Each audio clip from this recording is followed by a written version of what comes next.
A very warm welcome indeed, and it's great to see you, Karla, again. I You loved too, the Eric Paul. Clapton session last time, and this one's about Jimmy Page. Yeah. Quite a swerve in our series to, someone else who followed in the footsteps from Jimi Hendrix to Clapton to here we are with Jimmy Page, who blew my mind. Well, I think it changed the world on many different fronts, really. But before we, but this poem is so fabulous. Would you read it for us? I think This is called Pantoum for Page. In the beginning was an abandoned, no-name Spanish number. It's all that glitters golden promise to you, Jimmy, upon your first step up the stairway to heavenly fame. That anonymous box top that begat legions.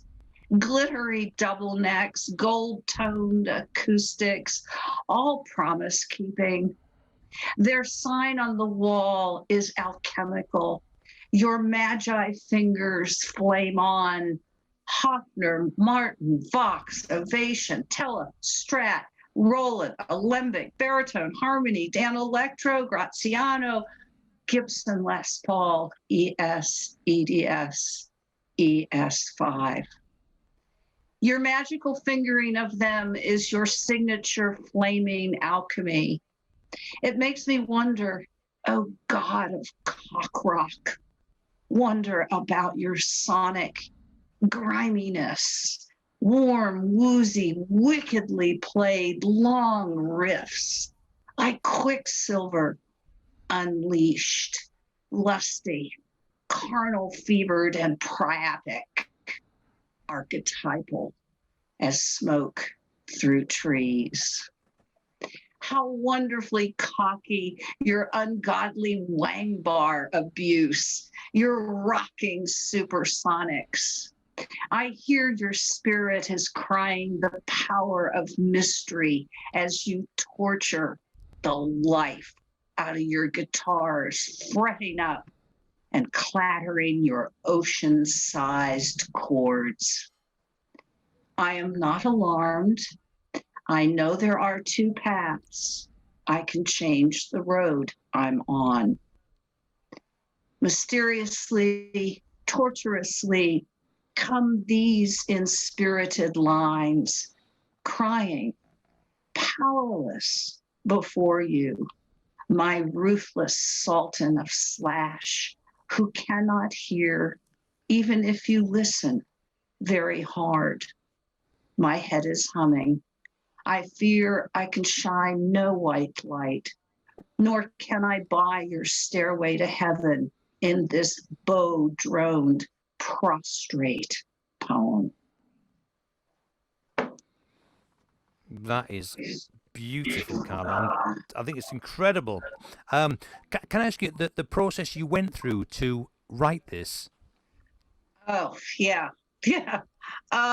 Well, there are a few things going on here. First of all, as often happens with a poem, it will tell me what it wants to be.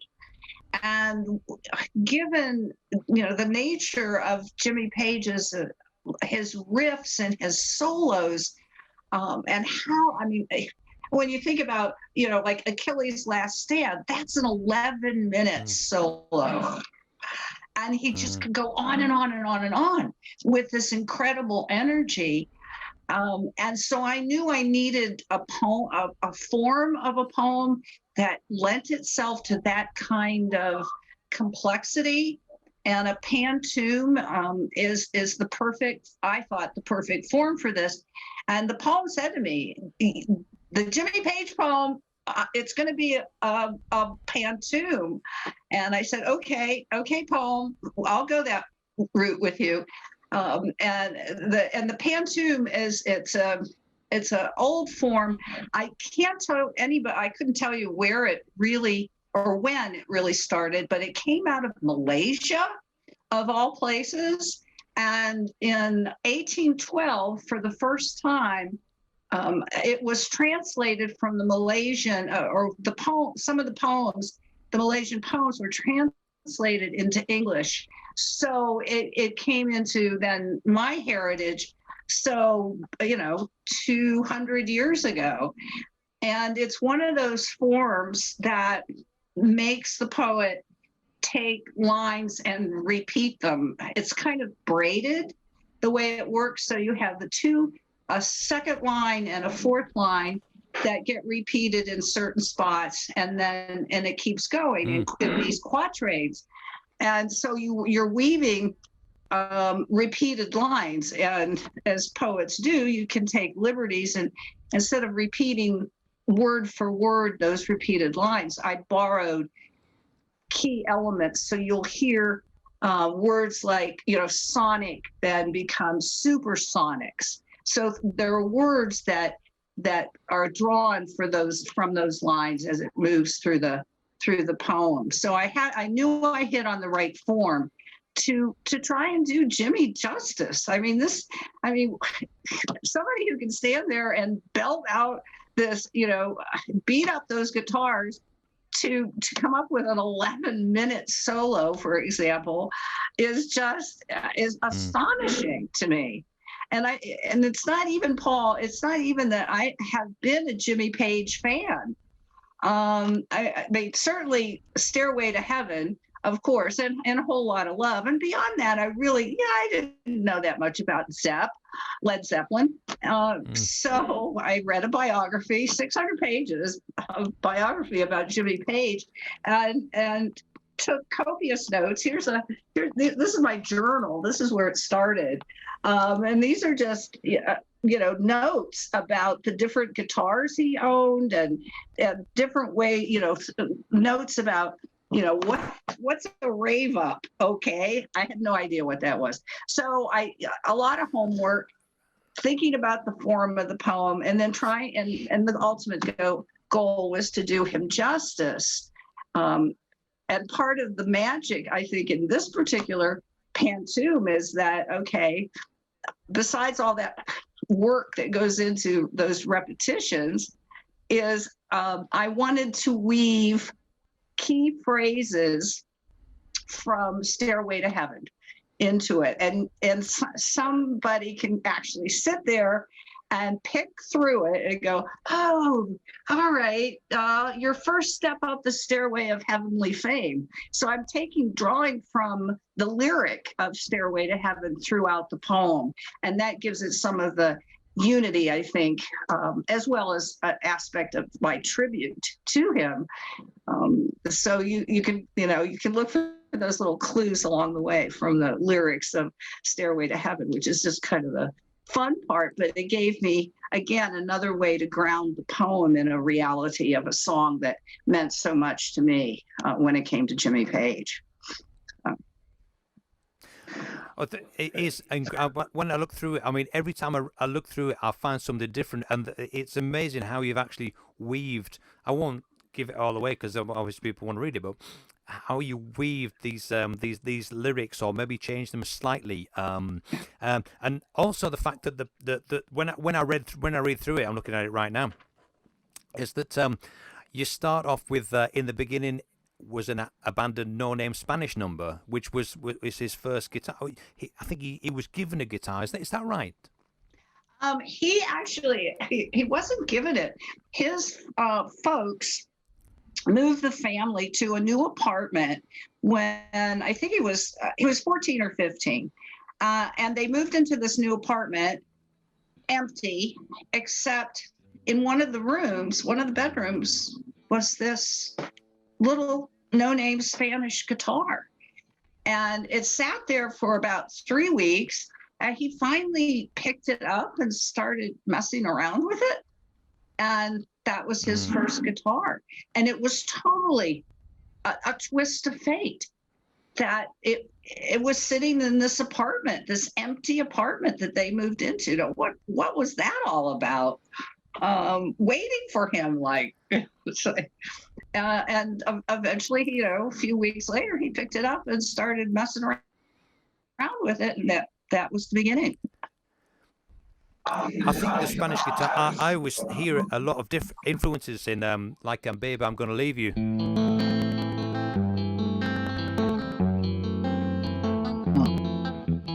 Is kind of Spanish. It's very, very Spanish type of thing, and I think this is really interesting that because he started on a Spanish guitar, a lot of folk influences came in, of course, later with Kashmir and things like that, and later with Stairway. And I think anyone who starts on an acoustic guitar has a different outlook than starting on electric guitar. I think I'm not saying one's better than the other, but it's certainly the beginning of Stairway definitely is a real classical guitar influence. I can't talk and play at the same time. And this is one of the things that I think he would have had this Spanish guitar, and then he would have seen people like B.B. King, all the great guitar, Muddy Waters, all these great people, and he would have really wanted to expand. And I think when people go from Spanish guitar or acoustic guitar to electric guitar, there's a real hunger to actually move on, because all of a sudden the acoustic guitar is a bit like, yeah, but that's acoustic guitar. Now I've got an electric, and especially in the late 50s when he would have been, kind of learning and things like that. That's something that I love, the way you opened up the poem like that with the abandoned Spanish guitar, because, and it like with the Eric Clapton poem that you did, when he talked about his guitar in the case, again, the guitar on its own makes no sound. And the fact that he started with a Spanish guitar, I think, is really, really effective, because it's the tone of the guitar. And what a great thing I was going to ask you about as well is when you list most of his of his guitar collection, is the fact that he could get all these great sounds out of anything, basically. What was one of his guitars? He was a real guitar junkie. It was such a hoot for me when I was writing the poem, because I took really clear notes. I numbered and named all the guitars as I read this biography, so that I have this record of all the different brands and types of guitars that he played, because I knew it was going to be important at some point. I thought it would be important for the poem, and it ended up that I did this riff of all these names of guitars. It just happened. I didn't plan it, but I knew that there somehow owning all these guitars and being able to just crawl all over all of them that's part of who he is and what he does, and he still plays acoustic in with his electrics, and his from the double necks to his Fenders and the Dan Electro. So it's quite a range. It's an enormous range, because the Dan Electro, for anyone who hasn't seen one before, is actually quite a basic guitar, and he plays a 1959 Gibson Les Paul, which there you go, thanks, Karla. That's the Dan Electro, which is called. It's quite a rudimentary guitar. Those pickups are called lipstick pickups because they look like lipsticks, and it's kind of, it's not what a fire-breathing metal god might possibly play. However, he uses that on things like Kashmir, and because his main guitar that he played in concert was a 1959 Les Paul. But one thing I was going to ask you, kind of the question that when I'm looking at this, I believe a lot of these guitars are bought as a tool for songwriting. Acoustics, some Fenders play differently to Gibsons, acoustics play different to 12 strings. So what I was going to ask you, Karla, is when you're composing a poem, does it make a difference what you use to write down, whether it be a keyboard or a pen or anything like that? Does that make a difference to you? It does. I prefer to handwrite my drafts. because when I'm handwriting, I hear the sounds better. So if I'm writing a word that has, say, an F, first guitar, first. When I do that F with my hand, I hear it better. Or I'm doing S's. The alliteration where you have repeated sounds. I hear them better if I'm handwriting. That's not to say that I don't also use my keyboard at my laptop to compose as well. It's just a different dynamic. Of course, now I'm starting to compose short poems, albeit short ones, using my guitar. So it's I'm not even writing. I'm singing or talking, and the guitar is making sounds, and I'm trying to put the two pieces together of tones and words. So, but yeah, I tend to start with a pen in hand. It gives me more of what the sounds are, and rhythm for that matter too. So sound and rhythm, I feel it in my body more. I think that absolutely translates to music as well, because people who write on acoustic guitar tend to I mean, if I play Baby I'm Gonna Leave You clean,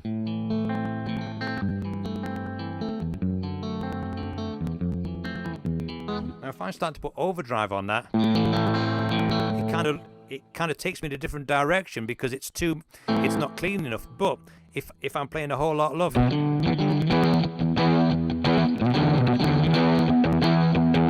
if I play that with a clean sound, it's not quite the same. So it's you're almost I think Jimmy Page almost plays with a color palette. Is that, can I say that?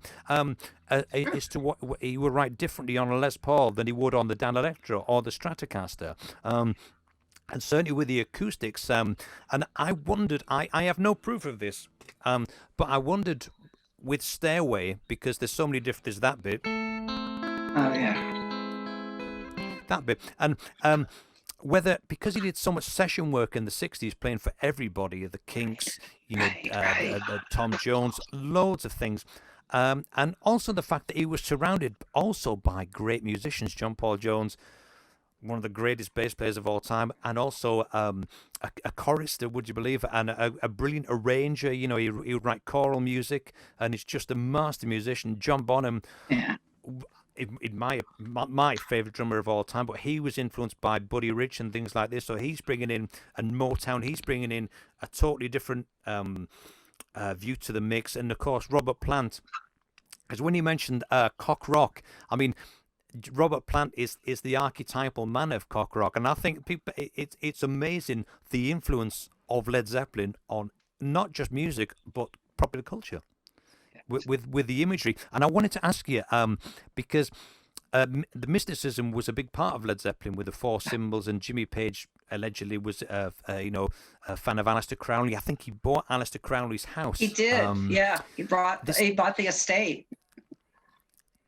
That's amazing. Like a different, it's like a different planet. It is. I was that impressed about the company. But there's this phrase I want to ask you about, Karla. Your magical fingering of them is your signature flaming alchemy. So signature flaming alchemy, I think that's such a beautiful phrase. What made you arrive at that phrase? Because it just jumped out the page at me. I think this is incredible. Well, I think, certainly signature, we understand. His particular sound, his particular approach, whatever you want to call it, when he attacks a guitar, signature, and then flaming. I mean, part of that was, he used to wear the dragon outfit. Yeah. With the big Oriental dragon, which also flamed. And, let's face it, he flamed on stage.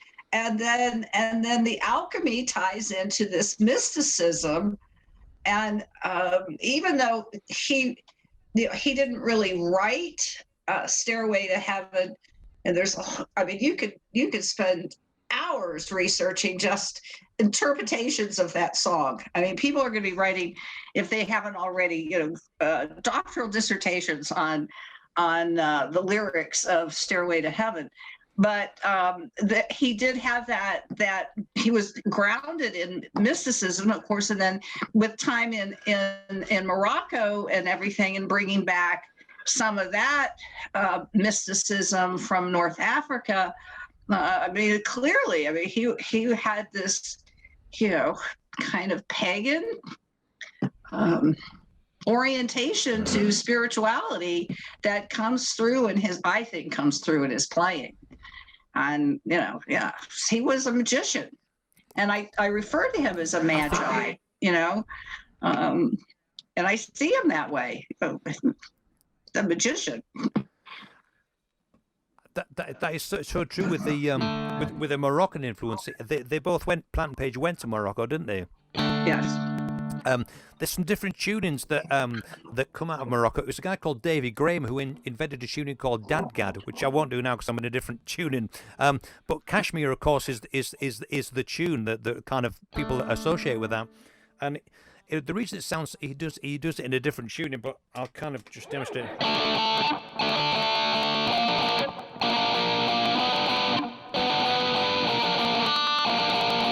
That idea. Of course, it's used in James Bond as well, but it's very much, and this is one of the reasons I feel that Led Zeppelin got into so much improvisation live, is they were influenced by Middle Eastern music for certain. And it's in Indian music also, and in those cultures, the improvisation is a very important part of the music. In Indian classical music is there's so much improvisation. Moroccan music, so much improvisation, and particularly the guitar really lends itself to that type of drone, as we've been talking about, drone strings coming. Because one of the amazing things about Kashmir is that with the guitar riff, the melody is not the top note. The top note is this. So the melody is below, is the middle note. I'll do it again.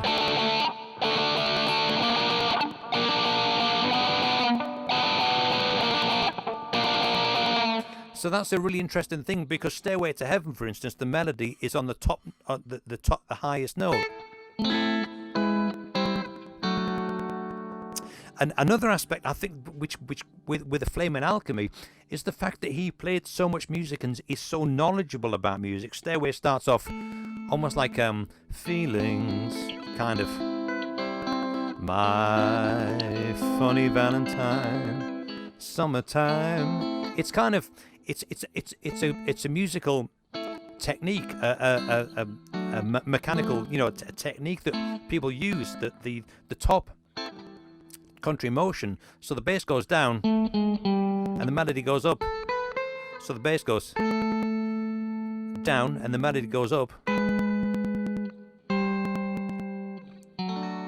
So there's a lot of influence of classical music in there. Also in Stairway, there's a lot of influence of folk music.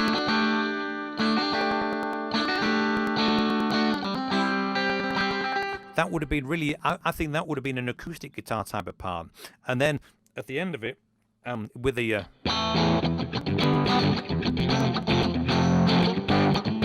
you're into Bo Diddley territory, which he would have played in these sessions. Yes. So I think of all the session work he did, it really rubbed off beautifully on Led Zeppelin, because he could bring in all these great influences. Bo Diddley, he'd have played loads of rock and roll sessions. I did Richie Blackmore from Deep Purple, lots of acoustic folky sessions. He loved Bert Jansch, all Davy Graham, all these great people, and of course the blues, and so he had, and I think the point sums it so beautifully is that he had everything from the most subtle thing to all that kind of all the improvisational skills that he had. And I just wanted to touch on this other phrase. I'm so excited. This is so fantastic. The life out of your guitars fretting up and clattering of your ocean-sized chords. I wanted to just that is ocean-sized that really kind of struck excuse the pun, a chord with me actually. Ocean-sized chords. What was? How did that line come around, Karla? Did it just appear, or did Um, I think I read in the biography there was a line about the magnitude of his chords and how they washed over you. And I mean, all music really washes over you, but this is like really being taken down by, you know, a massive chord that I can imagine, like this tsunami-sized chord coming at you and hitting you. And so I think, you know, something about, you know, something that came out of the biography about the magnitude of his chords and how they, you know, they hit you. And it just is like, oh yeah, ocean sized. I mean, it's like they come all the way across and then they hit the shore that is your body. I mean, you know, this whole thing goes back to, you know, my concept of, for the book, of my body, the guitar, and how they, you know, they hit me in that kind of way. And I really, I mean, it really was. I mean, you draw from everything in your life when you write a poem. Or you can draw from it. And I remember being taken out by a really nasty wave on the west coast of the island of Oahu in Hawaii. And, you know, it's, I mean, really wiped out, what they talk, you know, wiped out, and it pulled my suit off me. And it was, and I guess somewhere in my deep, you know, subconscious, when I'm writing about, you know, how, I mean, he did. I mean, he beat up guitars because he just used them so, not aggressively, but vigorously, that, you know, so there was, you know, this whole, you know, idea of, you know, really using that instrument. And you know, and up and down, up and down, and up and down, and these chords that came out that just, you know, knock you over. So somewhere in I totally agree, Karla. in that convoluted explanation, yeah, I got wiped out by a wave in Hawaii once, and it ends up in a poem about Jimmy Page. Yeah. Well, do you know that I can totally see the logic there, because when I first heard Led Zeppelin, one of the things that knocked me over was John Bonham's drumming. I think John Bonham was an unbelievable talent, and Jimmy Page. He kind of, when you've got that solid foundation, the brilliant solid foundation of John Bonham and John Paul Jones, Jimmy Page can kind of almost float on the top, and sometimes he's not playing as much as we think, really, because there's so much. The foundation is so good that we've got this enormous range of musical notes, because you've got John Bonham and John Paul Jones down here, Jimmy Page is in the middle, and then of course Robert Plant's voice sonically sits right on top. Right. So there's something very operatic about Led Zeppelin. The fact that Robert Plant had an enormous vocal range, and so expressive, and such a great performer. I mean, singing was never the same after Robert Plant, because everybody wanted to sing like that. You know, you can take people like Geddy Lee from Rush, and David Coverdale from Whitesnake. There's so many singers that wanted to.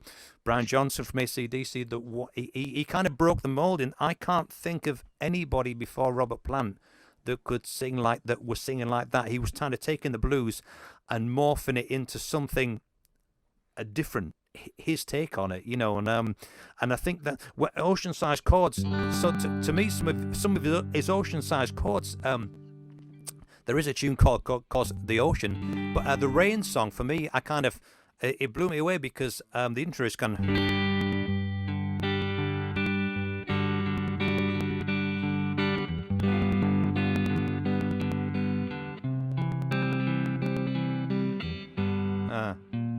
That's it. So it's this idea. It's the same as Stairway, almost, in a way, because we've got.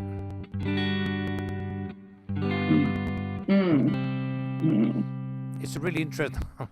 Should learn the rest, but it's because that sounds enormous on the record. He plays on a 12 string, and a 12 string. You mentioned about the 12 string, in it, and it is Led Zeppelin. Just it, the band sounds like the name, doesn't it? I mean, it's such an enormous sound with Led Zeppelin, even with the acoustic stuff.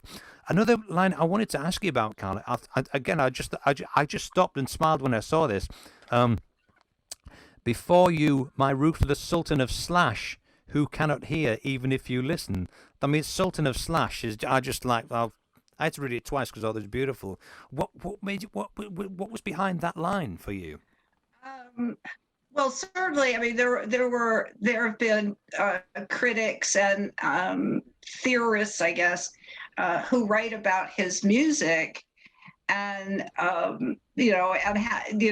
everybody loves to put labels on things, so Slash and grunge. I mean, the whole range, and so the idea of Slash kind of stuck with me. And then I think the Sultan came out of Kashmir, and that whole Middle Eastern culture, and of course thinking, my Sultan, and I'm one of the girls in his harem or something. I don't know what comes on. I mean, it just it just sounded right with the double L, Sultan of Slash. So I put I put a label on him, Slash, and then I turned him into a Sultan.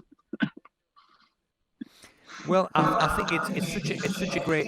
I love this, of course, always, but Sultans of Slash, because Jimmy Page was an enormous influence on Slash for certain. The guitar, Les Paul, interesting. and the way he plays these really, really big riffs, and it kind of, not just that, Jimmy Page was one of the first people to play the guitar very low, in terms of, kind of, most people were playing kind of guitars at this length. I can't stand up at the moment in this room, but the guitar would be kind of down here when he's playing it, so he's very low on his body. And Jimmy Page was one of the first people to do that because it looks really cool. It makes it very hard to play because instead of playing here, you're kind of playing down here. So I'm kind of playing down here. Wow. So that's why he pulls the neck up sometimes to actually make it easy, because it's almost impossible to play when he plays so low, when the strap's so long and so low. But it looks amazing, doesn't it? I mean, so he was really, I can't think of anybody before him who played the guitar that low in terms of actual physical, down almost by his knees. And I think that affected the way he kind of played the guitar. I mean, but also the parallel I was going to draw to this poem, Karla, is that Jimmy Page, as we know, was really steeped in the tradition of the blues and music, and excuse me, this comes through to me, is that what were your early influences as a poet? Who would you have studied when you were when you were getting to grips with in the early stages? Oh, geez. Probably the first poetry, other than nursery rhymes, of course. My mom used to read me poetry, and she read the romantic poets, Wordsworth and Keats and Shelley, and so that's probably that was the beginning of the recipe, so to speak. The romantic poets and their focus on nature and mythology. I mean, Shelley did a lot of poetry. I mean, Prometheus. Prometheus Unbound? So I think I started off with the romantics, and probably Wordsworth is still one of my all-time faves. And that was as a little girl. And then you go on, and as a teenager, I was discovering, my contemporary, what was contemporary at the time, the beat poets. Excuse me. So, I mean, that's quite, from the romantics to the beats, and then, in modern poetry. I spent in college. I spent considerable time studying, in-depth T.S. Eliot, which is a whole different thing. So, I mean, I kind of I'm very eclectic, let's put it that way. And I think that's also that comes out, I think, in the book, in My Body, the Guitar. My tastes are eclectic. So I could go from a Jimmy Page to Stevie Ray Vaughan to Leonard Cohen or Bob Dylan. So there's all the I just want to suck it all in. But does that answer your question? I think that's what it does perfectly, Karla, because I was kind of, the poem to me is this is what it does. You go through and kind of list almost his influences, as starting off with the Spanish guitar, then all the different influences of the guitars he had, and really, describing how mystical and how brilliant a guitarist he is, a musician he is. Also, the fact that much like a poet, Jimmy Page produced all the Led Zeppelin albums and arranged most of them. So he's kind of, and the Led Zeppelin legacy has never been diluted with poor recordings. Everything that's come out from Led Zeppelin that's been reissued, like DVDs, CDs, he's done. And he's had complete control over it. Yes. And I think the fact that it's the attention to detail, I think, that he would have had in his session days, because people had to do stuff like, really quickly. These records had to come out first, second takes and things like that. And I think this kind of comes across. And I just love the fact. I just want to ask you one more question. We could talk all night about this, but it's probably every line's a beautiful gem. It's the last line. Because what's in my head is that this is almost like a Stairway to Heaven structure, because you start off really in the beginning, and all of a sudden this is the last line of the poem. Nor can I buy your Stairway to Heaven in this bow-droned, prostrate poem. Can you what's behind that line? Because that blew my mind. That's kind of where the romantic influence comes into the poem. I mean, that's very much. I mean, here I am. I'm this poet who's created these verses, these stanzas, as a tribute. And at the end of the story, I am just this humble creature who is in awe of this guitar god. And there's, as hard as I have. As hard as I strove in the poem to pay him tribute and do him the honor that he deserves, and at the end, I'm just this humble poet who's awestruck, and I can, and I'm. My body, I'm prostrate. I mean, I imagine myself actually prostrate, on the ground like a supplicant does before the altar.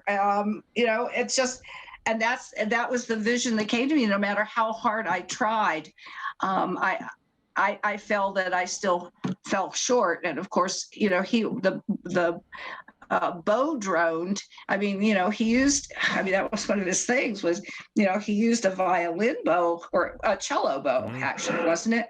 The cello bow to play his guitar, which is astonishing in itself.